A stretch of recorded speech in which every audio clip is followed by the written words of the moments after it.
영화 속에서는 전우치하고 화담이 대립하는 구도가 벌어지죠. 이제 전공과 관련해서는 가장 눈에 띄었던 게 화담과 전우치가 막 싸우다가 전우치의 스승이 화담한테 살해를 당합니다. 그런데 그 죽으면서 자기 제자였던 전우치한테 홀로그램처럼 메시지를 하나 남겨요. 거기 이제 발현금갑이라는 글자가 나오거든요. 근데 그게 무슨 소리냐면 발은 이제 발사할 때 발자고 현금갑은 검은고의 검은고 케이스를 의미하는 겁니다. 근데 이거하고 똑같은 뜻의 문구가 삼국유사에 나와요. 사금갑조라고 해서 약간 그 사금갑조를 비틀어서 인용한 게 영화 속의 발현금갑인 거죠. 사는 이제 발사하다 할 때 사이기 때문에 금갑도 역시 검은고갑이라는 의미거든요.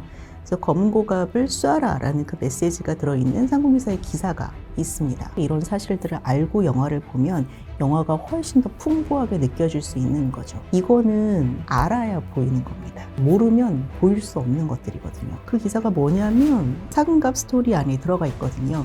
그 사금갑 이야기는 5세기 후반 신라왕이었던 소지왕이 경주의 시내에 행차를 했다가 까마귀하고 쥐가 싸우는 장면을 목격을 하게 됩니다. 근데 얘네들이 사람 말을 막 해요. 너무 신기해가지고 막 이렇게 보고 있으니까 쥐가 저 까마귀를 따라가 보세요 이렇게 얘기를 하는 거예요. 그래서 왕이 병사를 시켜서 저 까마귀를 한번 따라가 봐라. 그때 병사가 막 쫓아가거든요. 막 쫓아가다가 정신없이 도착한 곳이 어떤 연못가였어요. 근데 그 연못에서 어떤 할아버지가 쓱 하고 나오더니 편지 한 통을 병사한테 전해줍니다. 그래서 그 병사가 편지를 가지고 왕한테 이제 갖다 바쳐요. 연못에서 어떤 할아버지가 주던데요. 그래서 이제 그 편지를 봤더니 봉투에 안녕하세요. 저는 서울대학교 규장과 한국학연구원에 있는 양혜원이라고 합니다. 이번에 우리 집 인문학 시리즈의 영화편을 집필하였습니다. 사실 영화는 이제 거의 영화의 역사가 100년이 넘어가고 그다음에 이제 현실과 뭔가 판타지의 경계를 왔다 갔다 하고 있거든요. 더군다나 우리나라처럼 역사가 유구한 나라들은 역사 영화라는 그 타이틀을 걸고 나온 영화들이 역사 왜곡, 아니면 역사 왜곡이 아니다, 이런 식의 논쟁들이 많이 붙기도 하는데 사실 오늘날 나오는 영화들을 보면 이미 그냥 아주 드라이한 다큐멘터리 같은 그런 영화라기보다는 기본적인 역사적 사실에 여러 가지 판타지나 상상력을 덧붙여서 그 역사적 상황을 재현하는 것을 기본으로 새로운 이야기를 꾸미는 방식으로 나가는 것 같아요. 그래서 옛날에는 픽션, 논픽션 이런 얘기를 많이 했는데 그런 류의 영화를 이제 픽션 영화라고 이야기를 합니다. 그래서 영화를 봤을 때 거기서 해석하는 어떤 역사적 견해가 나와 맞지 않는다면, 불편하게 느껴진다면 그 감독의 견해가 저와 다른 거예요. 그래서 그게 역사가 왜곡되었다라고 얘기하는 거는 말 그대로 이제 각자의 생각의 영역이고, 이제 학술적인 영역으로 보자면 왜곡이다 아니다는 팩트 싸움이거든요. 그리고 이제 얼마나 사료를 명확하게 해석하고 그것에 기반해서 합리적인 평가를 했는가가 학술계에서는 중요하겠지만, 사실 영화에서는 그런 부분보다는 대중들이 원하는 견해를 새롭게 만들어내는 경향이 훨씬 강한 것 같습니다. 저는 이제 학자니까 역사 영화나 드라마를 보는 게 사실 굉장히 불편해요. 불편하고 이제 아닌 게 아니라 이제 고증병에 걸려가지고 저거는 맞는데 저거는 아닌데 왜 저렇게까지 해석을 하지? 막 이런 식으로 예전에는 생각을 했었는데 요즘은 많이 보다 보니까 훨씬 좀 편해졌어요. 그 안에서 내가 뽑고 싶은 이야기를 뽑으면 되겠다라는 그런 이제 생각과 동시에 역사 영화가 가지고 있는 그 효용감이 있습니다. 예를 들면 삼국유사나 삼국사기를 보면 어린 꽃 같은 그 귀족의 자제들을 뽑아서 화랑을 만들었다고 돼 있거든요. 그래서 그들이 예쁘게 화장을 하고 분을 바르고 전쟁에 나가고 이런 얘기들이 나오거든요. 그러면은 그거는 굉장히 짧은 귀족의 자제들이, 어린 귀족의 자제들이 분을 바르고 전쟁에 나갔다, 이런 식으로만 표현이 되지만 영화로 그 장면을 만들려면 그 귀족의 모습을 재현해야 되잖아요. 그리고 그들이 전쟁에 나가게 된 어떤 인과관계들을 전부 다 설명해서 아주 구체적으로 영화 속에서 보여줘야 되기 때문에 사료로 일반인들이 읽었을 때 잘 이해가 가지 않는 문구들을 동영상이나 그런 화면들을 통해서 훨씬 현실감 있게 받아들이는 거죠. 그래서 이제 역사 영화가 좀 잘 만들어지는 경우에는 사료의 맥락을 학생들한테 설명할 때 굉장히 편리하게 느껴지기도 합니다. 그래서 요즘은 영화에 관심을 좀 많이 두고 보던 찰나에 이 시리즈를 집필할 기회를 갖게 되었던 것 같습니다. 역사 영화를 고르면서 사실 좀 애로사항이 많이 있었는데, 우리나라에서 나오는 대부분의 영화들이 이제 역사 영화 중에서 선정적인 면에 집중하다 보니까 흥행을 염두에 두고 만들기 때문에 청소년 관람가가 그렇게 많지가 않습니다. 그래서 이제 청소년 관람가 가운데서도 이제 적어도 12세 정도까지를 끊어서 가능하면 이제 역사의 전 시기를 한 번씩은 다뤄줘야 되지 않을까 이런 생각을 가지고 영화를 뽑았는데, 안타깝게도 현재 한국의 역사 영화들은 거의 절대 다수가 조선 후기부터 일제시대, 그다음에 현대에까지에 몰려 있어요. 우리나라 역사가 뭐 2000년이다, 몇천 년이다 이렇게 얘기를 하는데 그 중에서도 이제 최후반 한 2, 300년에 몰려 있는 거죠. 역사 영화가. 그게 아마 사람들한테 더 관심도 많고 그다음에 비교적 최근의 역사고 이제 흥미도가 높은 시기이기 때문에 그럴 수도 있는데, 이해한다는 거를 전제로 했을 때, 학습에서 활용된다는 거를 전제로 했을 때 전근대 중세나 고대를 다루어 주는 것도 굉장히 필요하다고 생각하거든요. 영화를 뽑기가 굉장히 힘들었지만 나름의 기준을 가지고 학생들이 즐겁게 볼 수 있는, 그렇게 선정적이지 않은 영화들을 중심으로 뽑았는데, 제가 개인적으로 가장 애착을 가지고 있는 영화는 전우치입니다. 전우치. 그게 2009년인가 개봉을 했는데 정말 처음이었어요. 너무 재밌었거든요. 그러니까 그 영화를 처음 봤을 때 이 각본을 쓴 사람은 진짜 고전을 많이 읽나 보다. 그 고전이라는 게 어떤 근현대 소설류나 이런 게 아니라 뭐 삼국유사, 삼국사기, 아니면 조선 후기 소설류 뭐 이런 거에 관심이 많은 사람임에 틀림없다 이 생각을 하면서 그 영화를 보게 되었습니다. 전우치에서 나오는 거의 모든 소재가 다 삼국유사나 아니면 뭐 조선시대 소설이나 삼국사기나 이 안에 다 들어있어요. 전우치라는 인물 자체도 조선 전기의 실존 인물이거든요. 동궁 여지승남이나 이제 실록에도 등장을 하는데 개성에 살던 기인이었대요. 기인. 그래서 도술이나 이런 걸로도 굉장히 유명했다고 하고, 영화 속에서 전우치에 대적하는 화담 같은 경우에는 화담 서경덕이에요. 굉장히 유명하죠. 제야에서 학문을 열심히 닦는 꼿꼿한 유학자의 이미지를 가지고 있는 그런 인물인데, 영화 속에서는 도사 같은 이미지로 나오죠. 근데 그 화담의 동생이 도사 같은 기인이었다고 얘기를 해요. 그래서 이제 그 사람이 뭐 여러 가지 소설 속에서도 차용이 되는데, 그 때문인지 화담이 굉장히 꼿꼿한 그 송도 삼절이라고 하잖아요. 황진이의 유혹도 물리친 그런 송도 삼절이라고 꼽히는데도 불구하고 조선 후기 소설류나 이런 거에서 화담이 그 도사의 이미지로 많이 등장합니다. 그래서 그 이미지를 차용해서 영화 속으로 가져온 것 같아요. 그래서 영화 속에서는 전우치하고 화담이 대립하는 구도가 벌어지죠. 이제 전공과 관련해서는 가장 눈에 띄었던 게, 화담과 전우치가 막 싸우다가 전우치의 스승이 화담한테 살해를 당합니다. 그런데 그 죽으면서 자기 제자였던 전우치한테 홀로그램처럼 메시지를 하나 남겨요. 거기 이제 발현금갑이라는 글자가 나오거든요. 근데 그게 무슨 소리냐면, 발은 이제 발사할 때 발자고, 현금갑은 검은고의 검고 케이스를 의미하는 겁니다. 근데 이거하고 똑같은 뜻의 문구가 삼국유사에 나와요. 사금갑조라고 해서 약간 그 사금갑조를 비틀어서 인용한 게 영화 속의 발현금갑인 거죠. 사는 이제 발사하다 할 때 사이기 때문에 금갑도 역시 검은고갑이라는 의미거든요. 그래서 검은고갑을 쏴라라는 그 메시지가 들어있는 삼국유사의 기사가 있습니다. 그 기사가 뭐냐면, 이제 그 기사는 여러 가지로 좀 해석될 여지가 있는데, 불교사적인 측면에서 보자면, 우리나라는 삼국이 굉장히 치열하게 경합하던 시기에 불교를 선진 문물로서 받아들이게 됩니다. 근데 고구려나 백제 같은 경우에는 문화력이 상대적으로 신라보다 우수했다고 얘기가 되고, 이미 4세기 후반에 불교를 받아들여서 믿었다고 되어 있어요. 그런데 신라는 이제 태백산맥으로 막히고 위에는 이제 고구려로 막히고 이래서 지방에서 굉장히 갇혀있는 지형 구조를 가지고 있었기 때문에 선진 문물의 수용이 상대적으로 좀 늦었다고 얘기가 됩니다. 그래서 고구려나 백제가 4세기 후반에 불교를 수용하고 공인하게 되는 반면에 신라는 5세기 전반에 이르러서야 고구려로부터 불교를 전해받아요. 그래서 이제 선진 문물을 신라에 전해주는 주체가 고구려를 통해서 들어왔기 때문에 고구려와의 관계가 이제 중요한 거죠.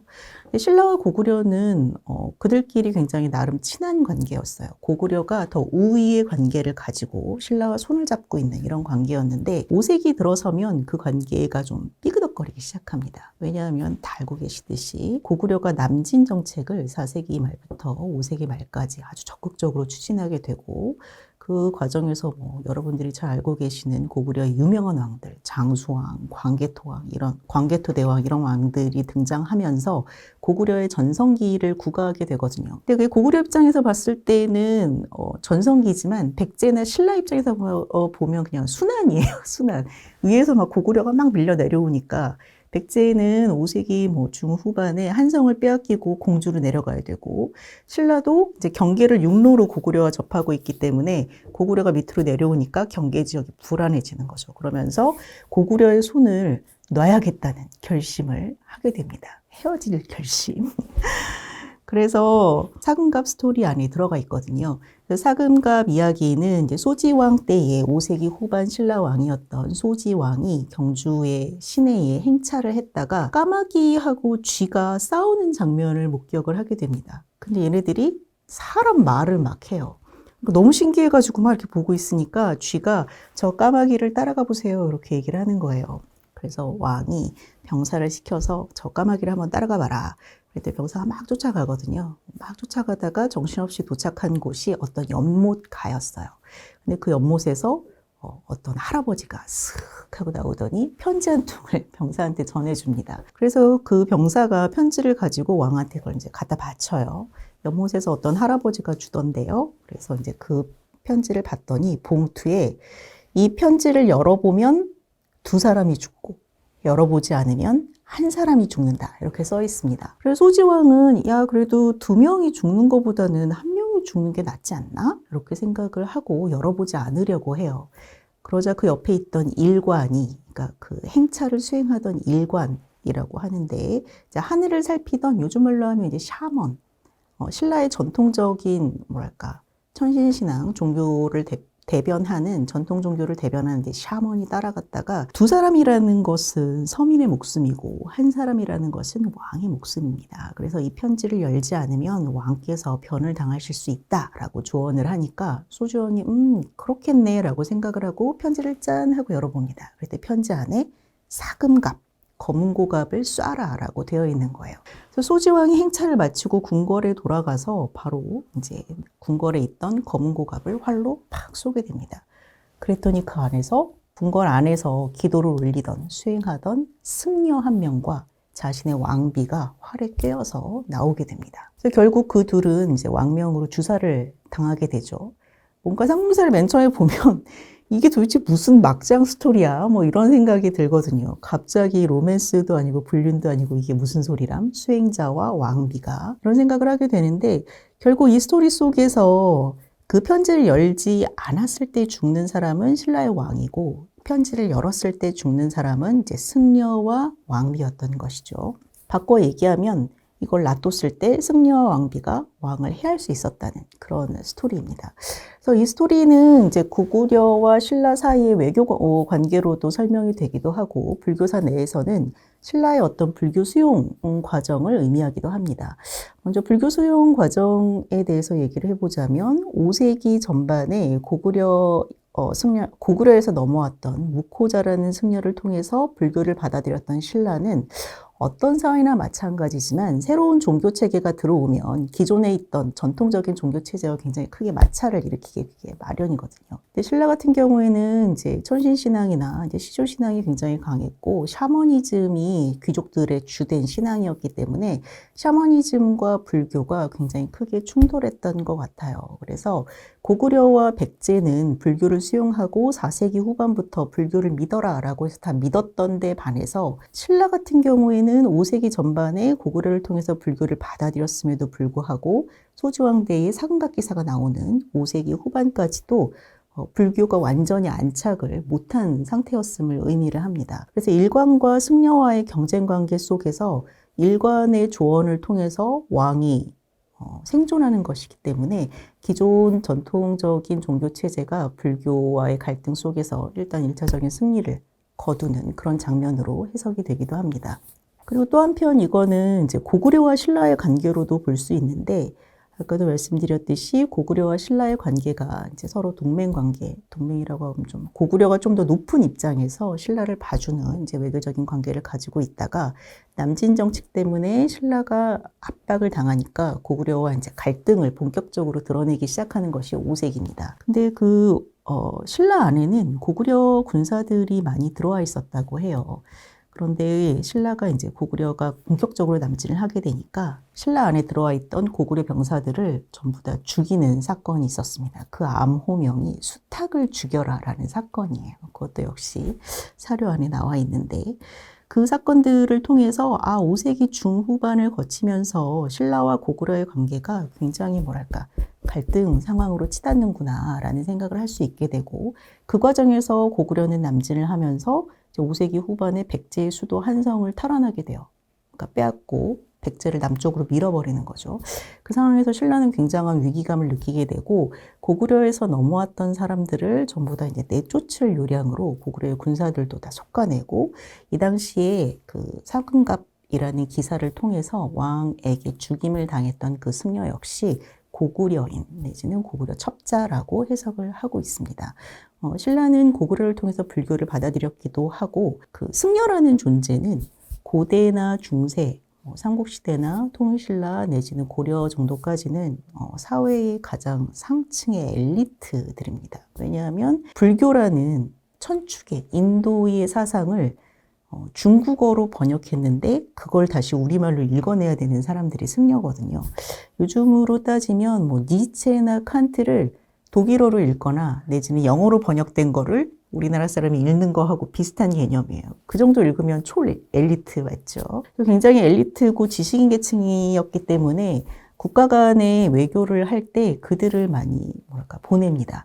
그래서 그런 맥락에서 신라의 고구려의 승려가 들어와 있었던 것으로 이해가 되고, 고구려인들을 신라 안에서 솎아내는 과정에서 고구려에서 넘어왔던 승려가 죽임을 당하는 것이다 라고 해석이 되고 있습니다. 그래서 이 사금갑조는 삼국유사에 나오는 여러 가지 불교적인 흥미로운 이야기들 중에서 제가 굉장히 좋아하는 이야기이기도 하고, 그 다음에 이제 신라가 불교를 받아들였던 모종의 지체 현상, 그리고 그 안에 굉장히 치열하게 얽혀있는 삼국과의 경합관계 속에서 어떤 권력을 뒷받침하는 사상의 중추가 되는 어떤 불교를 볼 수 있는 아주 흥미로운 기사이기 때문에 제가 아주 좋아하고, 그래서 이제 전우치를 아주 길게 제가 책 안에 집어넣었습니다. 예.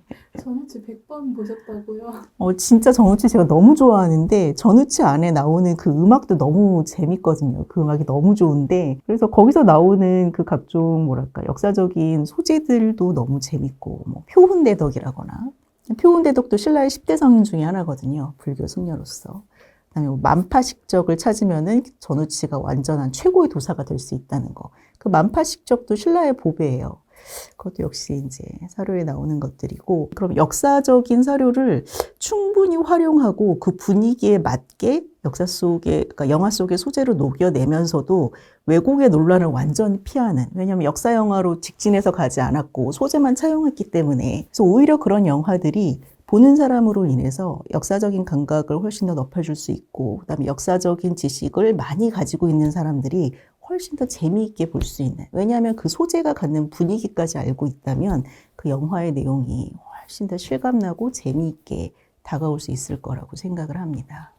영화를 보면 지금까지 제가 드렸던 이 이야기를 전혀 알 수 없습니다.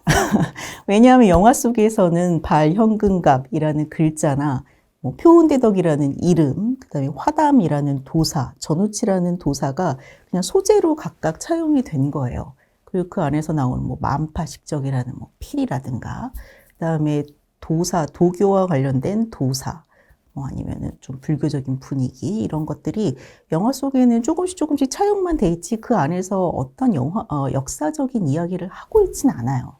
다만 우리가 영화를 보기에 앞서서 이런 사실들을 알고 영화를 보면 영화가 훨씬 더 풍부하게 느껴질 수 있는 거죠. 우리가 역사 영화를 본다고 하고 만약에 그걸 학습의 영역에서 본다고 한다면 물론 이제 학습이라는 이야기가 들어가는 순간 재미가 없어지겠지만 다큐와 같은 예를 들어서 뭐 한산 이런 것처럼 어떤 전쟁을 다루거나 이렇게 다큐처럼 역사적 사실을 재현하고 고증하려고 하는 이런 영화들도 유익하지만 오히려 오늘날 영화가 소비되는 과정이나 소비되는 행태를 보면 그런 식으로 역사적 소재를 끌어와서 활용하는 것들이 훨씬 많기 때문에 이거는 누구 말 맞다나 알아야 보이는 겁니다. 모르면 보일 수 없는 것들이거든요. 그래서 그런 부분들을 좀 더 상세하게 풀어주고 있는 것이 이제 제가 쓴 글들이라고 할 수 있습니다.